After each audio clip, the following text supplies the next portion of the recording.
고등학교 물리학 2 어디 한번 해볼까요? 자, 이번에 할 얘기는 상에 대한 이야기입니다. 전자기파를 앞에서는 어떠한 전기 신호로서 봤다면 이번에는 우리가 가시광선 영역에서 빛이라는 영역에서 한번 보려고 하는데요. 볼록렌즈에 의한 상. 자, 볼록렌즈는 우리가 중학교 1학년 때 배웠던 것처럼 가장자리보다 가운데 부분이 더 두꺼워서 입사광선을 광축 방향으로 모으는 렌즈예요. 가운데로 모으는 렌즈예요. 자, 그리고 우리가 볼록렌즈에 의한 상 우리가 이미 중학교 1학년 때 배웠는데요. 다시 한번 얘기하는 이유는 좀 더 자세히 보자고요. 자, 렌즈에서 굴절된 빛이 모였을 때 맺히는 상은 두 종류가 있습니다. 물론 기준에 따라서 나눌 수 있는데 얘네가 실제로 모였느냐 아니냐, 그리고 같은 방향이냐 반대 방향이냐, 우리가 기억하실 거예요. 예를 들어 같은 방향, 뭐 반대 방향, 거꾸로 이런 식으로 중학교 1학년 때 배웠는데 그런 얘기들을 다시 한번 해보려고 해요. 자, 렌즈에서 굴절된 빛이 실제로 모여서 만들어진 상, 우리가 이걸 실상이라고 합니다. 실상이 있는 지점에 스크린에 놓으면 상에 맺히게 되고요. 반대로 모이지 않아요. 그래서 연장선이 모여서 만들어진 가상의 상이 있어요. 우리가 이걸 허상이라고 합니다. 허상이 있는 지점에 스크린 놓으면 상이 맺히지 않아요. 가상의 상이기 때문에 우리가 착각하는 거죠. 빛이 일직선 움직인다고 착각하는 거죠. 그리고 우리가 같은 방향으로 똑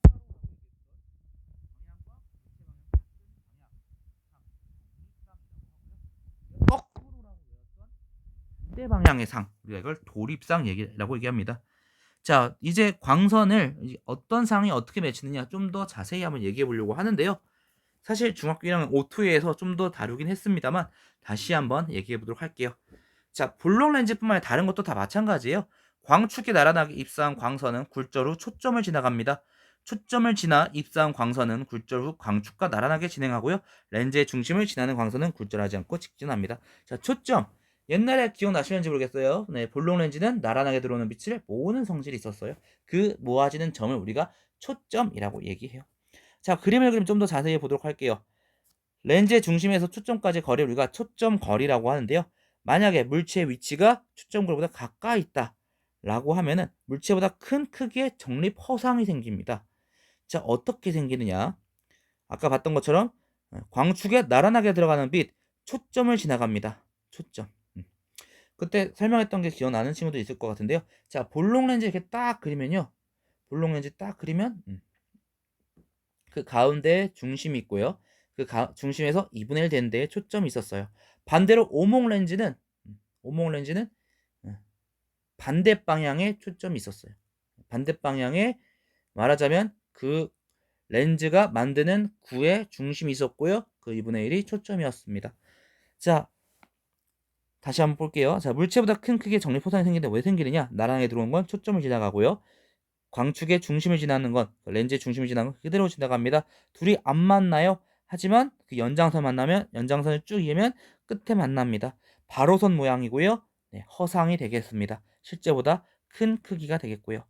자, 딱 초점에 있습니다. 초점에 있습니다. 초점을 나란하게 들어와서 초점을 지나게 된 빛과 그리고 중심을 지나는 빛이 나란해요. 평행합니다. 상이 생기지 않아요. 자, 우리가 중학교 때는 이런 얘기들이 복잡하기 때문에 상이 생기지 않는 얘기는 안 했는데 상이 생기지 않는 경우도 있어요. 자, 초점과 초점의 2배, 그 사이에 있습니다. 자, 나란하게 들어온 건 초점을 지나가고요. 중심을 지나는 건 역시 중심이 지나갑니다. 물체보다 큰 도립실상, 거꾸로 된 실상이 생깁니다. 딱 EF, 초점거리의 2배에 있습니다. 물체와 크게 같은 크기의 도립실상이 생기는데요. 역시 그려보시면은 딱 같은 크기의 도립실상이 반대편, 지금 우리가 렌즈에서부터 초점거리 2배의 물체를 넣었다면 반대편에 딱 2배 되는 위치에 실상이 생깁니다. 자, 그거보다 더 멀리 갔어요. 더 멀리 갔어요. 그러면은 더 가까이에, 렌즈보다 더 가까운 곳에 작은 도립실상이 생깁니다. 자, 이때 이 거리 우리가 계산해 볼 수 있는데요. A가 물체가 있는 거리, 물체가 있는 위치, B가 렌즈로부터 상이 맺히는 위치가 거리가 되겠는데요. A분의 1은 A분의 1 더하기 B분의 1은 초점 거리분의 1. 네. A를 우리가 플러스로 놨을 때 B가 플러스라면 우리는 실상이라고 얘기하고요. 마이너스면 허상이라고 얘기합니다. 자, 마찬가지죠. 자, 앞에서 봤던 것처럼 보면은 자, 한쪽에 A, 물체가 있는 곳이 A, 거기 플러스로 넣는다고 하면은 B, 실상들이 생기는 곳은 다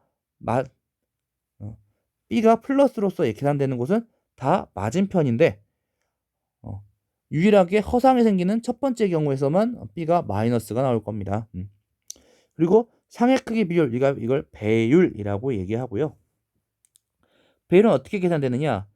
말 그대로 물체의 크기, 실제 물체의 크기와 상의 크기의 비가 될 텐데 그거는 거리의 비와 같아요.